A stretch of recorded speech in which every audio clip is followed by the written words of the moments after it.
I know that Tony Scott said of this project, your fifth project together, that for him it was his most challenging physically and mentally. And I don't know for you if it was a similar kind of a challenge, or whether it was his need to turn a train into a missile was probably the more difficult job. Yeah, and I think for big heavy machinery, and he wanted to shoot it in without doing any green screen and all that CGI stuff. So they had to build giant platforms all around the train, and so I imagine for him it was really tough, because how do you shoot it in an interesting way? A train flying down the track 50 miles an hour. Well, as it says at the start, inspired by true events, there was I don't know it that well, but there was the Crazy 8 unmanned train incident in 2001. It was for over 2 hours, 60-mile journey, thousands of gallons of molten phenyl acid on a runaway train. Did you feel the need to go and research that much, or maybe Mark Bombach, the writer, already had all the groundwork done that you could kind of know what this was going to be like? One of the reasons I enjoy working with Tony is that he's really a fanatic when it comes to research.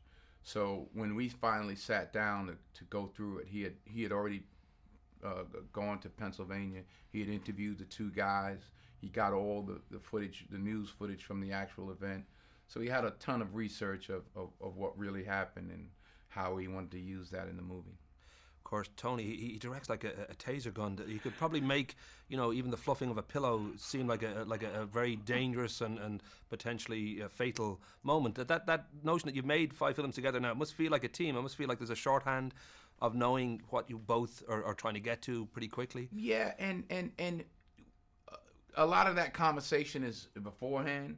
On the day, I know he knows what he's doing, and I know what I need to do. So he sort of leaves me alone, and I don't have to worry about what he's doing. I just can concentrate on what I'm doing, I was thinking there may be almost a need to redub part of this movie for Ireland. There's a place in Wicklow where I'm from called Arklow, which is not particularly loved. So when you get a line like there'll be some collateral damage in Arklow, you probably get a cheer from Irish audiences rather than any really. Yeah, they may. Oh, that might be interesting. Let's derail this train right there. They might. Don't tell anyone. They might boo when I stop the train.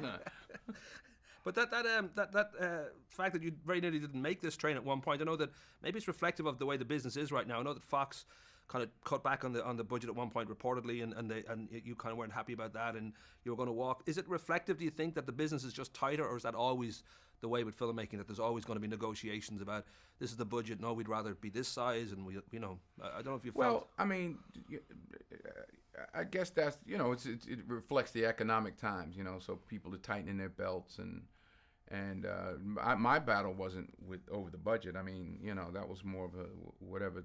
If it was a battle, it was a battle, Tony's battle, not mine.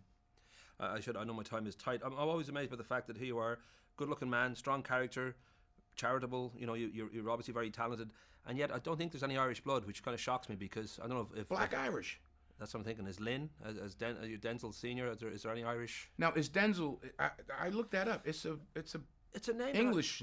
Yeah, I think it might be English. Yeah, I don't recognise it as an Irish name. Yeah. But you seem Denzel Washington. That's it. You seem so talented and attractive and cool and all that. I have to be Irish. There's got to be Irish in there somewhere. I just think there's Well, no I way. tell you this. Sometimes we stop in Shannon to get gas on the planes. And I always go inside and have a proper Guinness. But then they always say, "Oh no, you're not. You got to go to where does it originate? Dublin or?" Well, yeah, Dublin is the main. You got to go, because they say it doesn't travel. Yeah, well, it's a bit of a drive up from Shannon for a pint, but I'm sure it can happen one time.